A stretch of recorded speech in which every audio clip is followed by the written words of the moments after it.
ఓం గం గణపతే నమ మహాపెరివ నమో నమ బాదామి బనశంకరి నమో నమ.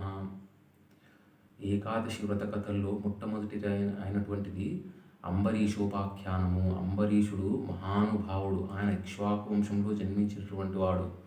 ఆయన ప్రతిందకుని కుమారుడే ఈ యొక్క అంబరీషుడు. అంబరీషుడు ధర్మంగా రాజ్యాన్ని పరిపాలిస్తూ ప్రజలను తన కన్న బిడ్డల వల్లే చూసుకునేవాడు. అంతటి పరమ ధర్మాత్ముడు నిత్యము ఆ శ్రీమన్నారాయణ స్మరిస్తూ జీవితాన్ని గడిపేవాడు. అటువంటి అంబరీషుడు ఒకనొకప్పుడు నేను 24 ఏకాదశులు అనగా తొలి ఏకాదశి నుంచి ప్రారంభించి 24 ఏకాదశుల వరకు చేస్తానయ్యా అని సంకల్పించి 1 సంవత్సరం పాటు ప్రతి నెల వచ్చేటటువంటి 2 ఏకాదశుల్ని పాటిస్తూ ఏకాదశి వ్రతాన్ని ఆచరిస్తూ ఏకాదశి నియమాలను పాటిస్తూ ఆ వ్రతాన్ని ఆచరించాడు. అలా 1 సంవత్సరం గడిచిన పిమ్మట ఆఖరి ఏకాదశి అనగా 24వ ఏకాదశి వచ్చిన రోజు ఆ ఏకాదశి నాడు ఉపవాసం ఉండి నిరంతరం భగవన్నామ స్మరణ చేస్తూ ద్వాదశి నాడు ఉదయము సూర్యోదయం తర్వాత ద్వాదశి ఘడియలు దాటకముందే బ్రాహ్మణులకు అన్నదానము అలాగే దక్షిణతో కూడినటువంటి తాంబూలాన్ని అందించి తను ఆ యొక్క ఉపవాసాన్ని విరమించి అన్నప్రసాదాన్ని స్వీకరించబోతున్నాడు. అదే సమయంలో రుద్రాంశ సంభూతుడు ఆ యొక్క అనసూయమ్మ అత్రి మహర్షి యొక్క బిడ్డడైనటువంటి దూర్వాస మహర్షి వచ్చాడు. వచ్చి ఈ యొక్క అంబరీషుని రాజ్యానికి రాగా వెంటనే అంబరీషుడు ఆయన్ని ఎంతో మర్యాదపూర్వకంగా శ్రద్ధాభక్తులతో ఆయన్ని ఆహ్వానించి, ఓ ధర్మాత్మ, ఓ ఋషివర్య దుర్వాస మహర్షి, మీ యొక్క రాక నా యొక్క వ్రత ఫలితమని నేను భావిస్తున్నానయ్యా. మీరు వచ్చి నా యొక్క వ్రత సమాప్తి సమయంలో మీరు నా యొక్క ఆతిథ్యాన్ని స్వీకరించండి, నన్ను అనుగ్రహించండి అని ప్రతిమలాడతాడు. పొంగిపోతాడు దూర్వాస మహర్షి. ఆయన పరమ నిష్ఠాగరిష్ఠుడు, సాక్షాత్ ఈశ్వర స్వరూపుడు ఆయన. అటువంటి దుర్వాస మహర్షి, సరేనయ్యా నేను వెళ్ళి స్నానం చేసి వస్తాను, అంతవరకు వేచి ఉండు అని చెప్తాడు. ద్వాదశ ఘడియలు దాటిపోతున్నాయి. ఆయన వెళ్ళి స్నానానికి వెళ్తాడు. ఆయన స్నానం చేస్తూ ఆయన బ్రహ్మర్షి, ఆయన మహాజ్ఞాని. ఆయన ఆ యొక్క భగవంతుని నామస్మరణలో ఆ యొక్క కాలాన్ని మర్చిపోతాడు. ద్వాదశ ఘడియలు దాటిపోతున్నాయి. వెంటనే ఆ యొక్క అంబరీషుడు తన యొక్క పురోహితులను అడుగుతారు, నేను ఏమి చేయాలి, నా యొక్క తక్షణ కర్తవ్యం ఏమిటి అని అడగగా వారు అంటారు, నీవు అన్నప్రసాదం స్వీకరిస్తే దూర్వాస మహర్షిని అవమానించినట్టు, తీసుకోకపోతే ఈ యొక్క ఏకాదశి వ్రతము భంగమైనట్టు. మరి రెండిటికి ధర్మ సూక్ష్మం చెప్తానయ్యా.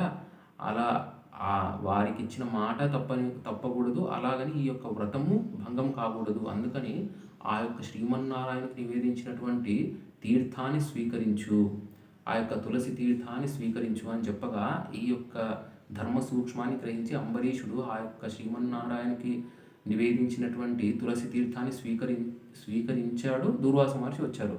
దుర్వాస మహర్షి రాగానే ఆయన యొక్క కోపము తారాస్థాయికి చేరుకుంది. వెంటనే, ఓ అంబరీష మహారాజా, నువ్వు ఎంతటి దుర్మార్గుడివి, నాకు అన్నదానం చేసిన తర్వాత నువ్వు అన్న ప్రసాదాన్ని స్వీకరిస్తానని మాటిచ్చి ఇప్పుడు నువ్వు మాట తప్పి నేను రాకముందే నీ యొక్క వ్రతాన్ని పరిసమాప్తం చేస్తావా? ఇదే నిన్ను నేను శిక్షిస్తున్నాను అని చెప్పి తన యొక్క జట నుండి ఒకదాన్ని పీకి ఒక కృచ్ఛని సృష్టిస్తాడు. అంటే ఒక రాక్షసుడు అనుకోండి. ఆ యొక్క రాక్షసుని ఈ యొక్క అంబరీషుని సంహరించు అని ఆదేశిస్తాడు. అప్పుడు శ్రీమన్నారాయణుడు, ఆయన సర్వవ్యాపి, ఆయన దేని స్థలం ఏమిటి ఆయనకంతా తెలుసు.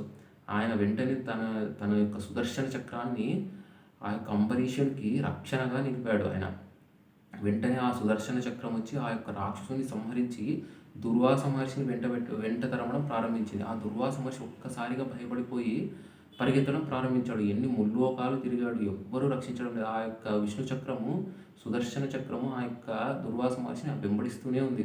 ఆయన తిరిగి ఏం చేయాలో తెలియక సత్యలోకంలో ఉన్న బ్రహ్మదేవుని దగ్గరికి వెళ్తాడు. వెళ్ళి, ఓ బ్రహ్మదేవా, నన్ను రక్షించంటే నేను రక్షించలేనయ్యా, ఆ యొక్క సుదర్శన చక్రాన్ని ఆపే శక్తి నాకు లేదు అంటాడు.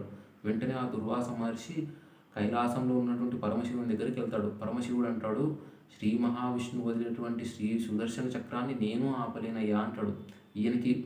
ఈయన చేసిన తప్పు తెలుసుకోవాలని ఇదంతా జగన్నాటకము అంటారు దీన్ని.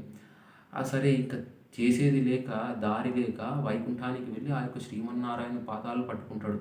స్వామి, మీరే నాకు రక్ష, మీరే నన్ను రక్షించాలి, పాహి పాహి ప్రభు అని ఆయన శరణు వేడుతాడు. అప్పుడు శ్రీమన్నారాయణ అంటాడు, ఓ దుర్వాస మహర్షి, నేను ఒక నిజం చెప్తాను చూడయ్యా, నేను దేనికి లొంగను, కానీ నేను లొంగేది దేనికంటే నా యొక్క భక్తుల భక్తికి లొంగుతాను. నేను వైకుంఠంలో ఉంటారనుకుంటారయ్యా అందరూ, కానీ కాదు. నేను నా యొక్క భక్తుల హృదయాలలో వారు కట్టిన గుడిలో నేను నివసిస్తూ ఉంటాను.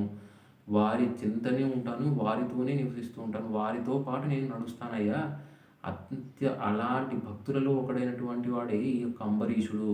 ఆయన నన్ను తన గుండెల్లో బంధించి వేశాడు. అందుకే ఆ సుదర్శన చక్రం నా మాట కూడా వినదు. నిన్ను రక్షించగలిగిన వాడిని నేను కూడా కాదయ్యా, ఆ యొక్క అంబరీషుడే నిన్ను రక్షించాలి అంటాడు. వెంటనే ఆ దుర్వాస మహర్షి మళ్ళీ పరిగెత్తుకుంటూ, ఆ సుదర్శన చక్రం తనను తరుముతూనే ఉంది కదా, అలాగే పరిగెత్తుకుంటూ వచ్చి ఆ యొక్క అంబరీషుని పాదాల మీద పడతాడు. వెంటనే ఆ యొక్క అంబరీషుడు కళ్ళల్లో నీరు పెట్టుకుని, ఓ మహానుభావ, మీ వంటి తపోనిష్టాగరిష్ఠుడు నన్ను శరణు వేయడమా అని మళ్ళీ ఈయన కాళ్ళ మీద పడి, స్వామి మీరు వచ్చేదాకా నేను ఇంకా ఈ యొక్క అన్న ప్రసాదాన్ని స్వీకరించలేదు. మీకు నేను నైవేద్యాన్ని సమర్పించిన తర్వాత నేను ఆహారాన్ని భుజిస్తానయ్యా. మీరు నా ఆతిథ్యాన్ని స్వీకరించండి, నా యొక్క వ్రతాన్ని పరిపూర్ణం చేయడానికి మీరు అనుగ్రహించండి అని కోరుతాడు. దుర్వాస మహర్షి తను చేసిన తప్పును గ్రహించి ఆ యొక్క అంబరీషుడు ఇచ్చిన ఆతిథ్యాన్ని స్వీకరించి, నీకు శుభం కలుగుతుంది, నీవు శాశ్వత వైకుంఠాన్ని పొందుతావు అని ఆశీర్వదిస్తాడు. ఆ సమయంలో ఆ యొక్క అంబరీషుడు ఆ యొక్క సుదర్శన చక్రాన్ని ప్రార్థిస్తాడు.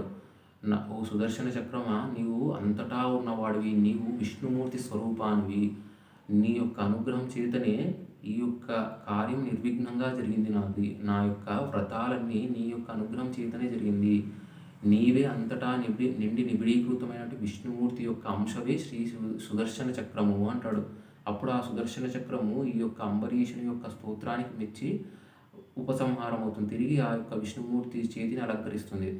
ఆ యొక్క దుర్వాస మహర్షి సంతోషిస్తాడు, అంబరీషుని ఆతిథ్యాన్ని స్వీకరిస్తాడు. ఆ యొక్క వ్రతం అంతటితో ముగుస్తుంది. అనగా ఇది ఎందుకు జరిగింది ఇదంతా అంటే, భగవద్భక్తుని జోలికి వస్తే ఎంతటి వారికైనా శిక్ష తప్పదు. సాక్షాత్ దుర్వాస మహర్షి, ఆయన ఈశ్వరాంశ సంభూతుడని చెప్పాము.